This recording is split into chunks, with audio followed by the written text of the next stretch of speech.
Ladies and gentlemen, the long awaited return is finally here. Grease the Polls is back with probably what many analysts across the sports world are calling the best duo in all of Philly sports, Cole Thompson and Cahtah Hot. Cahtah, how does it feel to be back? What fucking analyst said we were the best? They're retarded. Listen, hey, what? I'm just saying. That's just what I heard on the streets. That's just what I heard on the streets. The best Well, duo the in Philly. streets are wrong. Is Hey, that this Street 95? Did it collapse? It's I-95. Yeah. Yeah. It was the I-95 streets that blew up and collapsed. But something's been in the air recently in Philadelphia. Well, that too. So, Cahtah, first off, how are we feeling to be back? I know you're feeling a little rough right now. This air quality is killing you a bit. The air quality's fine now. I'm just been fucked up. Period from all of it. But I guess I wouldn't say the Phillies are back yet, but they're playing well right now. Yeah, that is true. We'll definitely get into that. The Phillies are definitely playing the best baseball that they have all season long. Cahtah, one more thing. We're talking about the Phillies. I like your shirt, man. Yeah, we didn't plan this. This is We swear. completely unplanned. Like I come in, I'm like, oh, what the fuck? Completely unplanned. This just happened. This completely happened. We are matching shirts today, and that might help our case for the best duo in Philadelphia. Who knows? But let's get into it. Let's start off with the Philadelphia Phillies, Cahtah.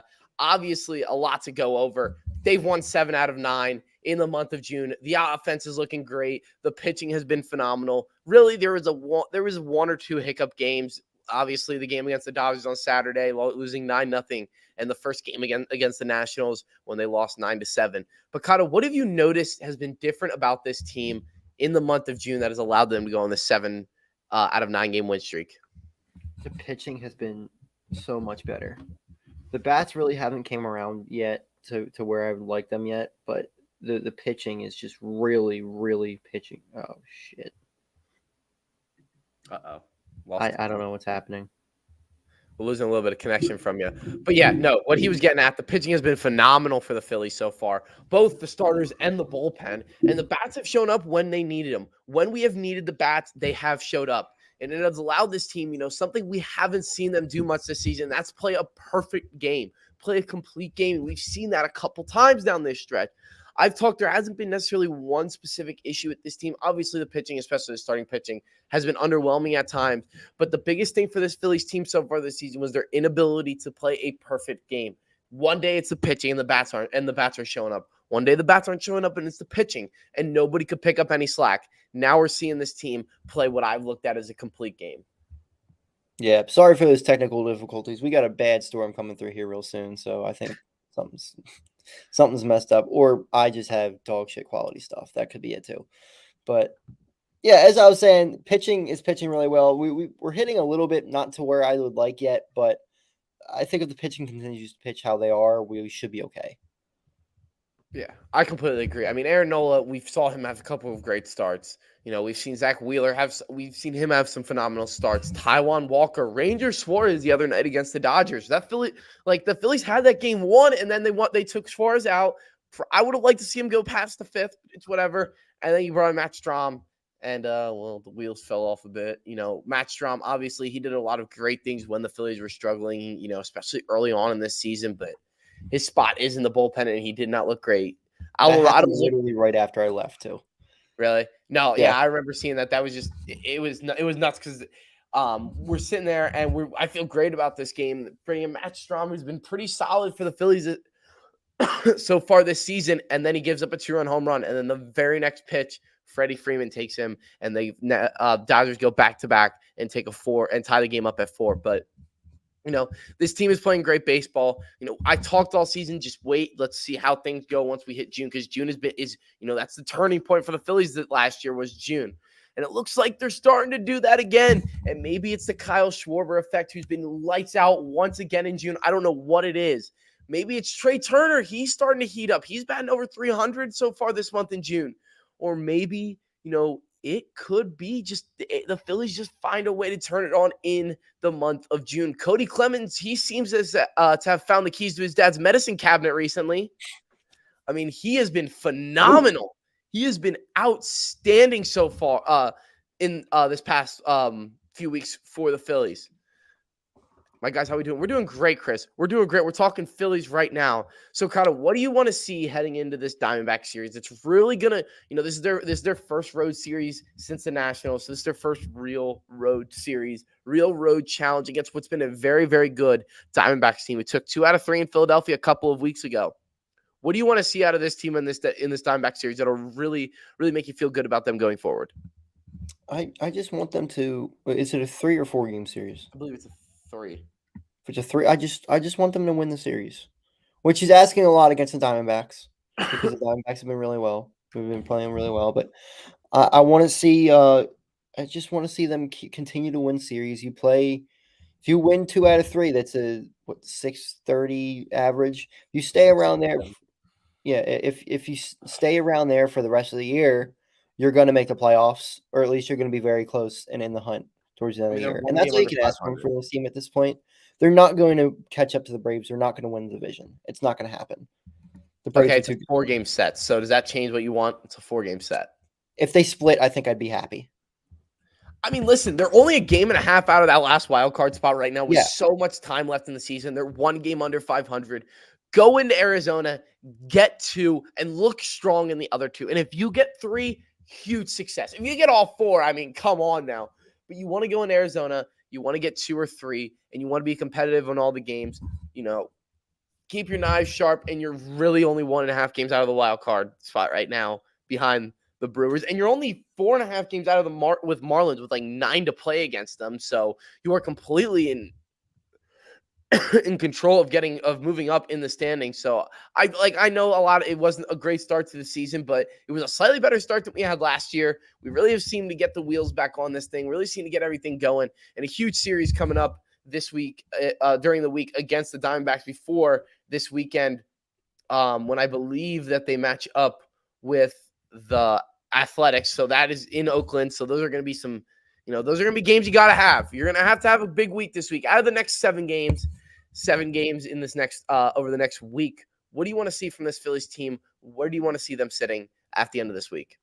Like I say, if they go 4 out of 7, 5 out of 7, that's good with me. I think if you just stay over 500 at that around 6 to 660 mark, you stay that the rest of the year, you should sneak into the playoffs. And if they get hot at the right time like they did last year, we'll be buying new shirts like these. Exactly. We'll be buying new ones. We'll be not buying new ones. So yeah, I'm on a similar thing. I want to see them win 5 games. Listen, the Athletics, you cannot drop games to them. There is no, you win the series against them. You got to sweep the Athletics. So I'll be a little disappointed if they don't. Not like torrentially disappointed, but I'll just be like, all right, we cannot let that slide. We cannot let that happen. And, same thing with the Diamondbacks. Get these 2 out of these next 4. Let's go into this, come out of this week sitting at 5-2 on the week. And that would be a great week for the Phillies, in my opinion. Yeah, it would be. But I'd be okay with 4-3 as well. I think you just and it may piss us off. I think we may win only 1 against the Diamondbacks and then wind up sweeping the Athletics, and we'll be all mad about the Diamondback series. But yet they'll sweep the Athletics, and the Diamondback series won't matter that much. Yeah, I get where you're at. So, what do you think? Who do you think right now has been so far the most disappointing player for you, and who has been the most exciting player? The player is kind of destroyed your expectations. I don't want to say destroyed my expectations, but Stott's playing extremely well still. The guy who's pissing me off still is Turner. He's starting to turn it on a little bit now, but I expect him to be a 280 to 300 hitter every single year. And him struggling like this is killing it. And so is JT Realmuto. I know his stats don't look terrible, but it seems like every single time there's a big moment, he strikes out or pops up or grounds into a double play. That's fair. I'm along the similar lines as you. I'm going to say the player, obviously, my guy Nick Castellanos is having a monster season. He needs to be more talked about, not as much as an all-star, because he should definitely be in there. I said yesterday, potential MVP candidate. This guy is tearing the cover off the ball. He's been electric, big hit after big hit for the Phillies. I'm loving what Nick Castellanos is doing in a bounce-back season. Disappointing. It's easy. It's got to be Trey Turner. I mean, come on. Listen, it sucks, but, Trey Turner. I'll throw Nolan in there, though. He's been up and down. But let's switch gears a little bit, Cahtah. We've talked about the Phillies, and, they've been turning around a little bit. Let's switch to a team that's going to need to have a big-time offseason. That's the Philadelphia 76ers. The Philadelphia 76ers. We're switching to the blue for the Sixers. Cahtah, what has been the problem with the Sixers towards the end of the season that ultimately cost them their season? Joel Embiid injury, or Joel Embiid decide not to play well, or I don't know. I don't know if it's coach. I don't know what it is, but they just have some negative attitude once they get in the playoffs and just stop playing like we know they can play. They choke. Yeah, no, absolutely. Really disappointing end of the season for the Philadelphia 76ers. Obviously, losing to the Boston Celtics. They're going to have to make some big changes this offseason. They're going to have to go out there and they're going to have to fill these holes. Made a great move in hiring Nick Nurse. Got a great assistant coach from the Sacramento Kings yesterday as well. This team is definitely starting to make the moves, but they're running out of time. The window, it's not like the Phillies where the window is wide open. It's not like the Eagles where they have as big of a window as anybody other than maybe the Kansas City Chiefs. They have a microscopic window. You probably have 1 or 2 more years left of being able to do this, and then it's going to start to fall downhill. The great job on the organization, I will say, because they continue to extend the window, because I continue to, think that the window is getting is closing more and more, but it's not closing as much as I believe, but it's still beginning to shut. Already. What? It may have been closed already. I think the hiring of Nick Nurse, and depending on what they do in this offseason, it may be able to keep it open, but we'll see. They got to do a lot this offseason. So yeah, no, but the window is starting to close. It's definitely not opening anymore. It's definitely not going to open much more than it already is. Yeah. So they're going to have to make some moves, and that's where we're going to bring into this little segment, keep or stay. Do we want to keep this guy, or keep or go? Keep or send him off, cut him, trade him, whatever. We'll start off with an easy one. Furkan Korkmaz. Oh, he's staying. No, you got to get rid of him. The guy, it's going to cost them more money to get rid of him than it is to keep him. I don't care. Trade him for a bag of chips. The guy's a bad attitude. He's a horrendous. What do you mean? He don't fucking play. Exactly. He sits on the bench. Phil Steifel. Phil Steifel. He made a great point to me the other day when we were talking on his podcast. Don't listen to him. You don't know shit. Yeah. Well, when I was talking to him, he made a great point. You look at Furkan Korkmaz's body language, atrocious, awful, terrible, garbage. He's a winner. You see him in Turkey, that's a winner. Please. He fights people in the parking lots after games. Oh, my gosh. So is Enes Freedom. Yeah, look up him. See if he's a real winner. Well, he got kicked out of Turkey. He's not allowed back there anymore. Next up, Shake Milton. He can go. He can. That's another guy. It's if they bring him back, they bring him back. But he's not a playoff player. Yeah. Let's go, DeAnthony Melton. I'm okay with him coming back. You got to keep him. All right. You got to keep him. They would only be able to get rid of him by training, but you got to keep him. He was very, very good for them in the postseason. Towards the end, he struggled a bit, but overall in the postseason was very, very good. A great acquisition the offseason. He can play in the playoffs. He's fine. Yeah. I really like what we saw of DeAnthony Melton. I'm going to say we got to keep him. Next up, this is where we get a little tough. Jalen McDaniels. On a team-friendly deal, I think 1 more year is okay. Absolutely. Absolutely, I agree. He is a guy I would love to see back on a 2-year, $20 million, $25 million deal. A guy he's a great defender. He's a pretty solid 2-way player. He's a great piece to come off the bench for a championship caliber team. I love Jalen McDaniel. I say you got to keep him. Next up, let's roll with, who could we go to next? Paul Reed. See, I'm fine with Paul Reed. I just don't think he shouldn't get as many minutes as he did. He's not a backup to Joel Embiid in the playoffs. If he gets 10 minutes a game in the playoffs, maybe, but even that, I think he's a good regular season guy who can provide some spark, but there's not much playoff wise that I think. Well, also the issue is he's playing center and he's traditionally a power forward. Yeah, there's that. He's not even a true center. He's playing out of position. So I say keep, but it's a little bit of a tough spot. It's a tough go with him. It could go either way with me. If they keep him, great. If they don't, all right. It's just really tough to tell because he's not playing his natural position necessarily. So it's kind of hard. Yeah. Next up, Daniel House. Who? Daniel House. Who? Daniel House. Goodbye. Bye. I agree. I think that Daniel House didn't really work out. He didn't really bring the spark we thought he would. They tried and failed. It is what it is. You're going to have guys like that. Got to move on. I think it's time for him to go. They tampered for him too, didn't they? Low key. Next up, PJ Tucker. He's all right to stay. I just don't want him. I don't think he should play as much as he did. Ooh, we're disagreeing. I want PJ Tucker to stay, and I want all of it. That guy brings so much intensity. He was the only guy on that Sixers team that had a winner's mentality, that played Well, like a I winner. like the intensity, and that's why I think he should stay. I just don't think he's a starter. Oh, absolutely. The guy's a monster defensively. Defensively, but we need to fucking score.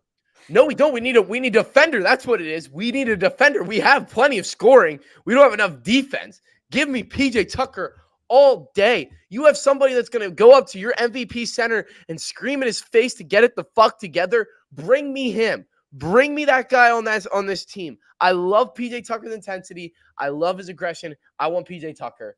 Keeping him. You're keeping him in the starting lineup too. Yep. Okay. Next up, George Niang. Get him the fuck out of here. Get it, dude. I'm so tired of him. I'm so tired Get of your him. fucking minivan. Bang, bang, George Niang. No, get the fuck out of here. I can't. I will listen. I love George Niang, but it's time for him to go. You gotta cut him. You gotta get rid of him. It just I just don't know what else you got out of him. You gotta let him go. You gotta let him go. Get rid of George Niang. All right. Next up, let's go with Joel Embiid. You got to give him one more year.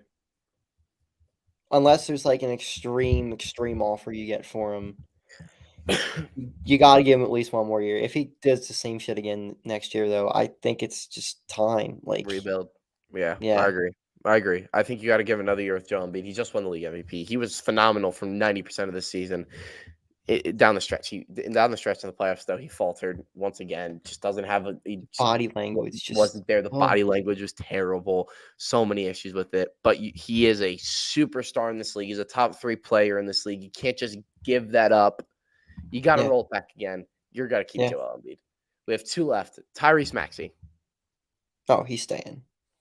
No doubt about it. Honestly, dude, listen, I love Tyrese Maxey. I think he's going to be a very, very good player. But if you can get a player like Damian Lillard or something, if you can get that for him, absolutely. You don't have a window where you can build, where you're going to be able to necessarily build around a guy like Tyrese Maxey.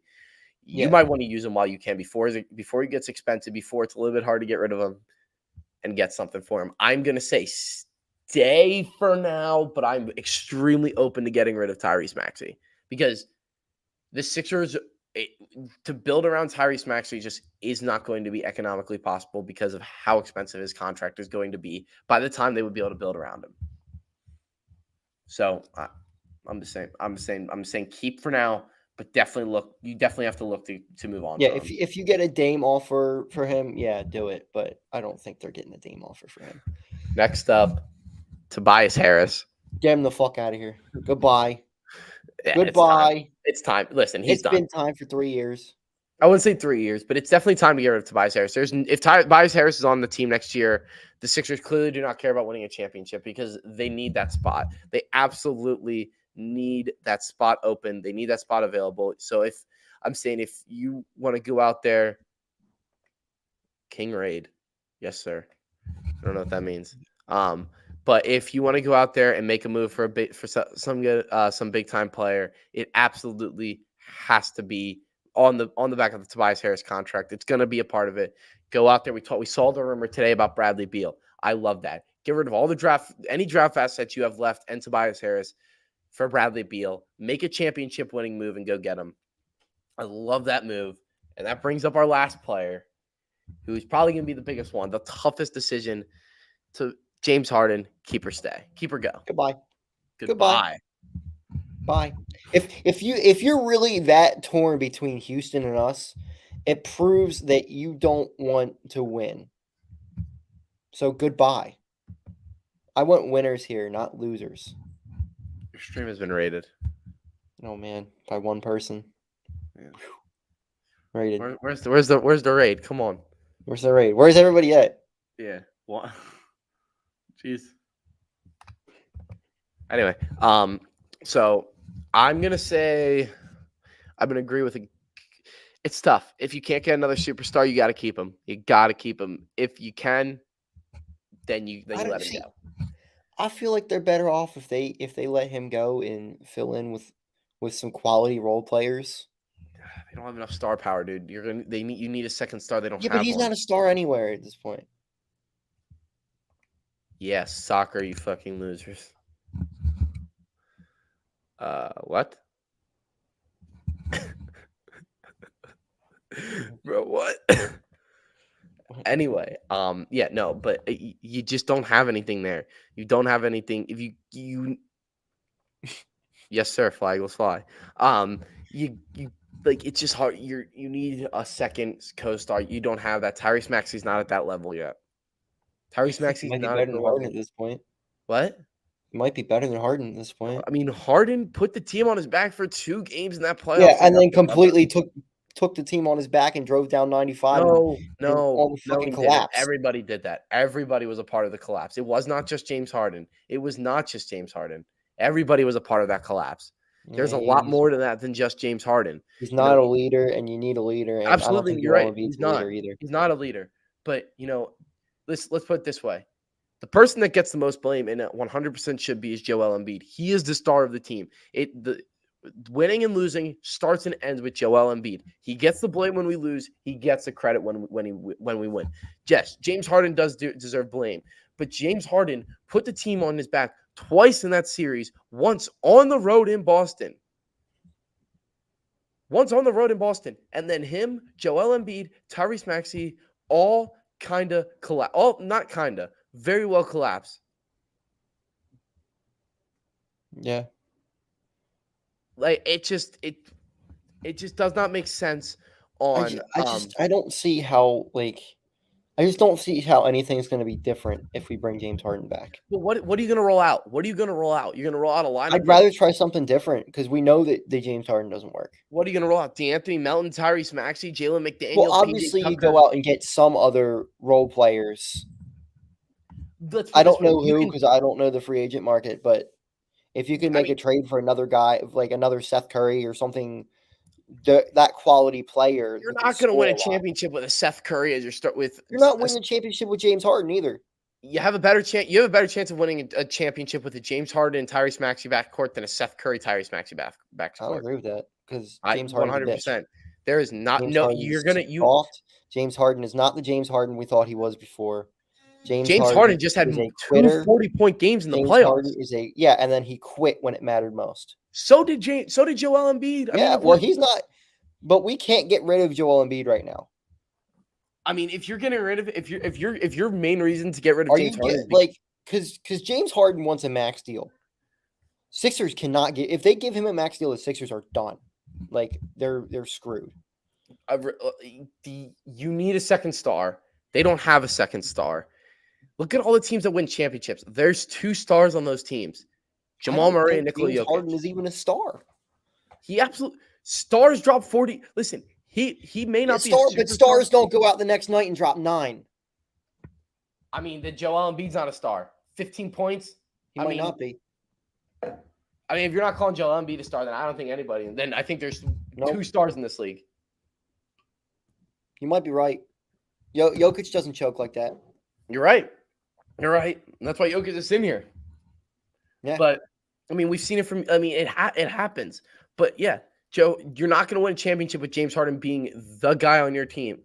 But he still has something in the tank. The guy, you don't put up multiple 40-point games in the playoffs if you have nothing left in the tank.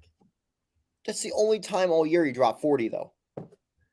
When it mattered the most, you got to do something. You got to either go out there. You either have to go out there and add another piece, get a replacement for James Harden like a Damian Lillard, like a Bradley Beal. If they go out there and get Bradley Beal, let him walk. Because a Bradley Beal and Tyrese Maxey backcourt, that can win a championship. That might.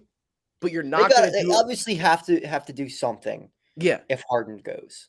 But I don't know what you do because I just don't think giving Harden a 4-year contract makes any sense in the world. I mean, you're at the end. Here's the thing. You're at the end of your window. No matter what way you cut it. You have 2, maybe 3 years, 3 at the absolute max years left to win a championship. Your problem is though, okay, yeah, we're at the end of the window. If we give Harden a 4-year contract and we're already at the end of the window, what are you going to do then? because you can't just blow everything up. Nobody's going to take on that Harden contract. Somebody will. Some other bad, especially after with only 2 years left on it. Somebody will take or you buy him out or whatever, because at that point you're going to want to tank anyway. You're screwed at that point. You're going to screw yourselves big time. You draft young players, and then by the time that they start to develop and they become more appeasing, money will be open again. So it ultimately just depends. I'm saying you got to keep James Harden unless you find a viable replacement. Well, he don't want to stay. And if he doesn't want to stay, that's a completely different conversation. That's a completely different conversation. But all right, let's switch over to the pride and joy of Philadelphia, the team that, for the most part, almost never disappoints. The Philadelphia Eagles. Oh, the Eagles. Yeah, the Flyers. The Philadelphia Eagles, Cahtah. Go Birds. I mean, my favorite team in all sports. Let's start talking about them a bit. What an OTA. What a training camp for the Birds, man. Absolutely phenomenal. We just hear good things after good things. We hear Jalen Hurts is still being at the Jalen Hurts level. Yeah. Yes, that's sir. Good. Go Birds, baby. Yes, sir, Josh. Go Birds. Jalen Hurts is at the Jalen Hurts level. Jalen Carter is destroying blocking sheds. We see Howie Rose. Thank you, Russell Wilson, for being so self-centered, because Howie Roseman almost made the worst trade in franchise history. Thanks, Sierra. And here's the thing, Cahtah. You would have loved that trade too. You would have loved that trade at that time. I probably would have. And I would have hated it, because I've been Jalen Hurts as the guy since day one, and he showed up. But now I also think if Russell Wilson was traded here, he still would have played damn well here, because the situation you would have had here is so much better than what they got in Denver. Fair. Well, they wouldn't have got AJ Brown. Maybe they still would have had, because they had multiple. They had like 4 or 5 first-round picks. They had 3. They were trading 2 of them. So they still would have had 1 first-round pick. That was the one that they ended up trading back. Yeah, which they still could have traded that back for AJ Brown. They won the first. And they wouldn't have Nolan Smith, or no, they wouldn't have Jalen Carter. That may be correct. You would lose out on 2 of Jalen Carter, Jordan Davis, and what's his name? AJ Brown. Yeah, but I think if they would have made the AJ Brown trade last year, or something to that effect, that they probably would have been close to the same situation they were last year. I don't know if they would have made it that far, but I guess what you said. But my eyes, and Josh makes a good point. Excited to see the Smith and Reddick. Oh my God, off the edge. Dude, this defense, I love it. We keep forgetting about Josh fucking Sweat, who had 10 sacks last year. I can't get enough of it, dude. I just keep watching and seeing stuff about this defense just injected in my veins all day, baby. It is so good. This defense is going to be so good for so long. Oh my God, dude. You got Jalen Carter smashing sleds. You're hearing how Nolan Smith is lightning off the edge. You pair him up with the guy who was tied for second in the NFL in sacks. Yeah. Nasty. What this team is just, but here's the thing. It comes down to what can Keely Ringo do? What can Nakobe Dean, who is going to be the X factor of this defense? He is going to be the key. If Nakobe Dean is a star in this league, a star linebacker, or you know what, just really, really good, this team is going to be really, really good, because that guy is going to be an animal. And if there is if I am to play devil's advocate on this defense at all, it's okay. You got some young guys in there, especially at linebacker and at safety. If they don't produce, you're gonna have a weak safety and linebacker core if Dean isn't what we think he is. And safety, we don't know. We're gonna have Reed Blankenship back there. We don't know what Sidney Brown really is yet. He was a 3rd-round pick, so.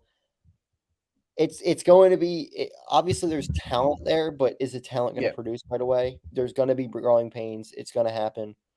That's right. But I still think they might make another move. I feel like something else may happen. I could see it. I could still see it. I could see them going out there and getting a Budda Baker. I could see them going out there and getting a Devin White. The two, we don't have question marks there. I don't think it's going to be that big of a trade. I think if they do something, it's going to be like they did with Chauncey Gardner-Johnson last year, a guy that was on an expiring contract who really wasn't a star yet, but obviously had potential. But either way, what they're going to do, because here's the thing. There's no weak spot on this Eagles team. But No, not necessarily. Their weakest spots would definitely be linebacker and safety. Middle Which linebacker has and been safety. for like 15 years. Yeah, but last year wasn't. Last year, well, middle linebacker was, but safety wasn't. No, not But necessarily. now you look at it, those are their weakest spots. So all they're going to do is just shore them up.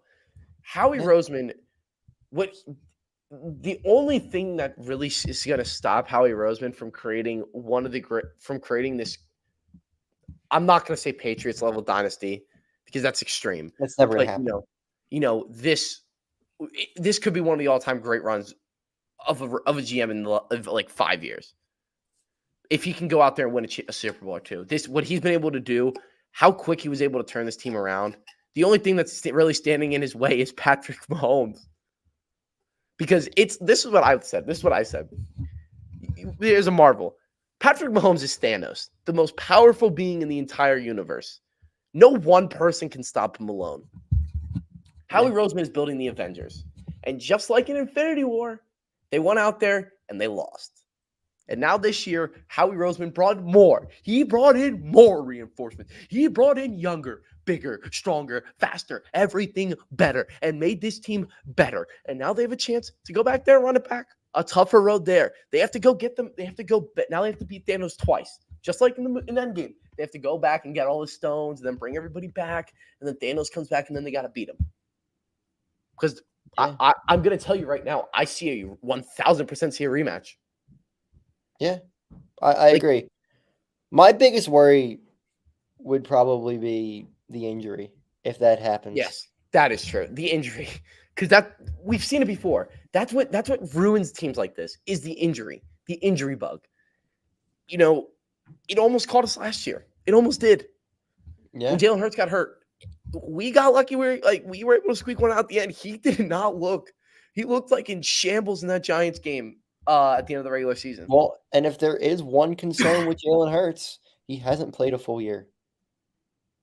I mean, he missed one game the year before. He missed a single game. He played 16 of 17 games. Okay. But he still missed a game. Okay, fair. Yeah, I mean, I'm interested to see how it goes. I'm very interested to see how it goes for the Eagles this season. Obviously it's kind of dead right now. Just wrapped up OTAs. But, man, am I excited for Eagles football. I can't wait. It is the literal best time of the year. It's over underline of 28 points per game. They play 17 games. I'm going to set the line at 16.5. I think they scored 28 points. No, I'm kidding. I'm going to say, I think not 9.5 is fair, 10.5. Yeah, they're playing some really good teams this year too. So I'm going to say 9.5. I'm going to say 9.5. No, I'm going to say 8.5. 8.5. Do they get a? Yeah, 8.5 would be perfect. I say 8.5. I think 8.5 is the perfect number for that. 8.5. 28-point games where I would set the line at. But the offense is just so scary. Absolutely. And that's the thing. This Eagles team is going to be scary to everybody. But the Eagles have a very tough schedule. They're going to drop a game or two that they probably necessarily shouldn't. Yeah. Eyes of now, I looked at it. This team goes 12-5. Which, if you go, what? At the worst. Yeah, at the worst. Like that is I don't think they. I don't think they lose. I don't think they win any less than 11 games. No, like this. They're like I was confident last year, and I was completely right. But I'm even more confident this year. It just now I'm not. I don't stand alone as much. Like last year, I've said in our preview. Yeah, you don't look like a complete idiot anymore. What? You don't look like a complete idiot anymore. Well, everyone thought I was an idiot. I said Eagles go 14-3. Jalen Hurts plays at an MVP level, and they go to the Super Bowl against the Chiefs. And what happened? The Eagles won 14-3. He must have been on some like. Jalen Hurts played on an MVP level, and they went to the Super Bowl against the Chiefs. The only thing they got wrong is they lost to the Chiefs. It's literally I had them beating them. That's the only thing I got wrong. But yes, very excited for this Eagles season. I'm very excited to be back doing this podcast with you, Cahtah, every Monday. We had a great show, man. We had a great show today. Great interaction for everybody. Thank you guys for tuning in. Are we going to talk about the Flyers at all? Thank you guys for tuning in. Make sure I'll make you a deal. We'll talk about the Flyers next week. I mean, there's not much to talk about. They made a big trade, but that's about Danny it. Briere is the here. What we'll do? Listen, we will start talking about the Flyers. It's just the Flyers are the Flyers, man. There you go. You want to talk about the Flyers? I'll talk about them. So I think it was a really good trade they made. Obviously, they're finally going into rebuild mode, which they need to do. Yeah, it needs to happen.